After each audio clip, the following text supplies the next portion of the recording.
Hello and thank you for watching. This is SDSC back again with LEGO Transformers Carrion.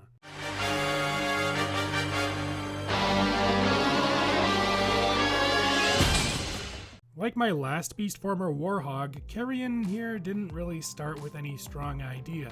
I wanted to make a Vulture Transformer but didn't have any real plans. I had some vague thoughts on how she could transform, but they were half-baked and ended up getting abandoned pretty early on in the build process. Despite that, I do think she turned out really well.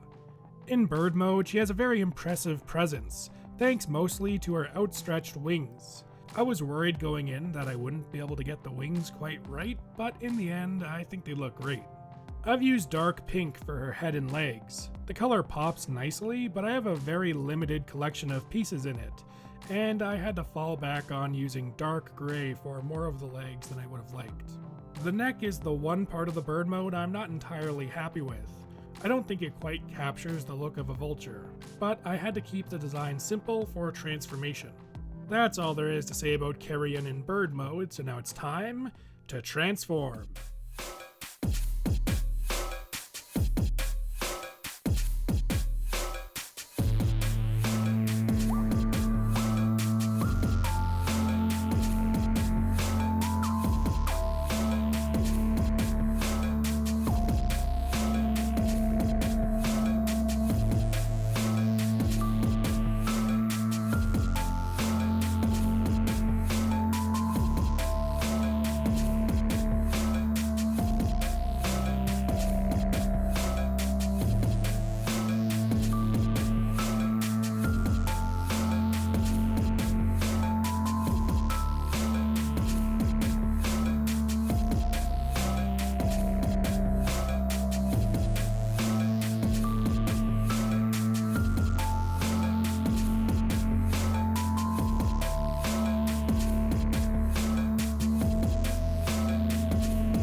Here we have Carrion in her robot mode.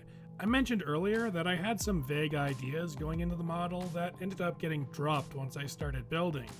Initially, I wanted to draw inspiration from IX Rollout IX's transformer, Rosettis. Rosettis was a bat transformer whose wings formed the legs and a dress in robot mode.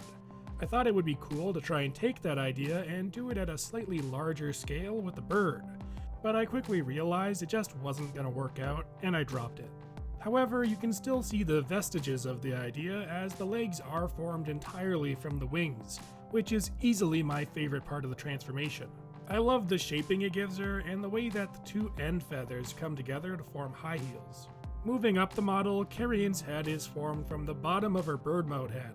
At one point I considered having the bird head as a chest plate, and then a robot mode head would flip out on the tail fin assembly. But it made the figure much fiddlier and the bird head never quite sat flush on the chest, so I stuck with this look. That decision also allowed me to have the tail fin split, forming these cute little wings on the back.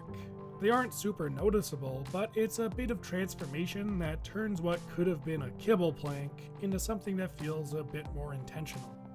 Honestly, the arms are pretty boring. The transformation is nothing remarkable, but it gets the job done.